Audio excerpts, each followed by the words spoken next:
ایک be be ہے، جب کربلا سے چلنے لگا نا قافلہ، تو وہ بی بی قبر حسین پر بیٹھی رہی۔ شہزادی نے بڑھ کے کہا ام رباب مدینے نہیں چلو گی؟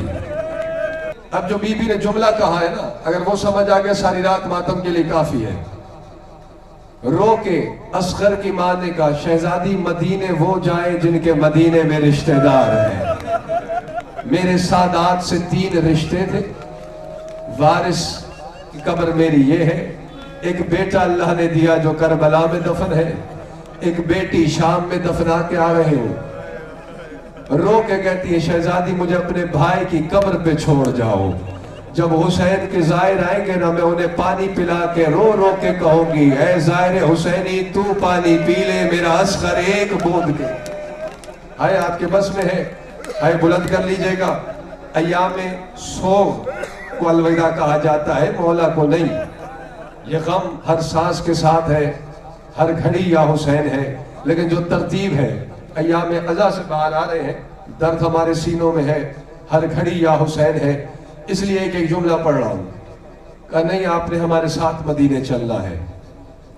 اب قافلہ کربلا سے چلا مدینے کے لیے، سارے راستے بڑی بےتابی سے علی کی بیٹی پوچھتی رہی سجاد مدینہ کب آئے گا، سجاد مدینہ کب آئے گا۔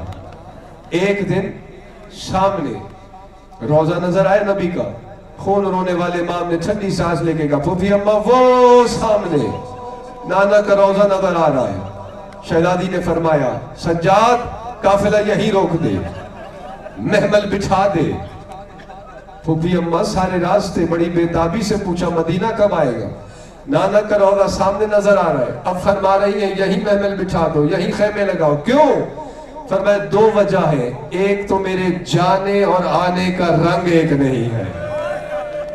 اگر ماتمی آمادہ ہوتے آپ بیٹھے ہوتے تو میں روایت پڑھتا، لیکن نہ ابھی مجھ میں طاقت ہے نہ آپ برداشت کریں گے۔ نہیں بتا سکتا میں آپ کو کہ کربلا سے شام غریبہ میں کے بعد کتنے چلے تھے اور جب لوٹ کے آ رہے ہیں تو کتنے ہیں۔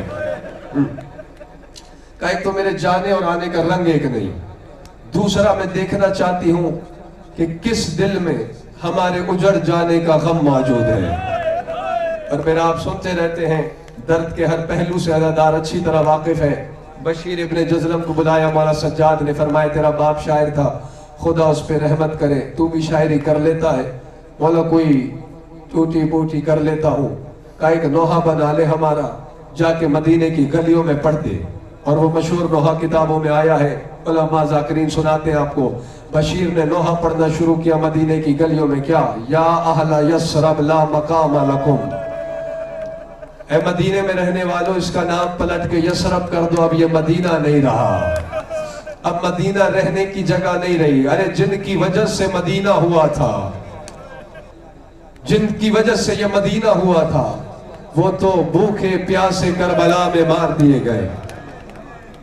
نوحہ پڑھتے بشیر مدینے کی گلیوں میں، مدینے کی عورتیں، مدینے کے مرد روتے ہوئے آئے پرسہ دینے کے لیے۔ اس طرح آہ و بکا میں قافلہ مدینے میں داخل ہوا۔ ایک روایت سنو اور ماتم کی تیاری کرو بس۔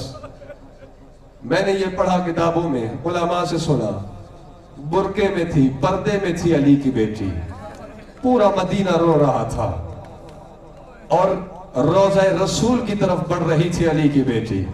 اب بات آپ کے تصور سے تعلق رکھتی ہے، جو ہی نانا کے روضے پر پہنچی نا، دروازے کی چوکھٹوں پہ ایسے دونوں ہاتھ رکھے شہزادی نے بلا تشبیہ، جو ماتمی بیٹھا وہ میری طرف دیکھے، جو مہمان آ گیا وہ سر چکا لے۔ ایک ٹھنڈی سانس لے کے بی بی نے فرمایا یا جدہ، نانا زینب لوٹ کے واپس آ گئی ہے، نانا تمہارا دین بچ گیا، میرا بھائی نہیں رہا۔ اگر جملہ آپ کی سمجھ میں آ گیا پرسہ دے دینا شہزادی کو، نانا میں نے اپنی نسل قربان کر دی، تیری نسل بچا کے لے آئے۔ کرتا نکالا، سنتے رہتے ہیں آپ، زخموں سے تار تار چھدا ہوا کرتا، خون آلود کرتا نکالا گیا۔ بابا جی مسائل میں بیٹھنے کا ادب ہے، ہاتھ کھول کے بیٹھو، ہاتھ سینے پہ ہونا چاہیے۔ ہاں میں نے یہ پڑھا ہے کتابوں میں، یہ زخمی کرتا حسین کا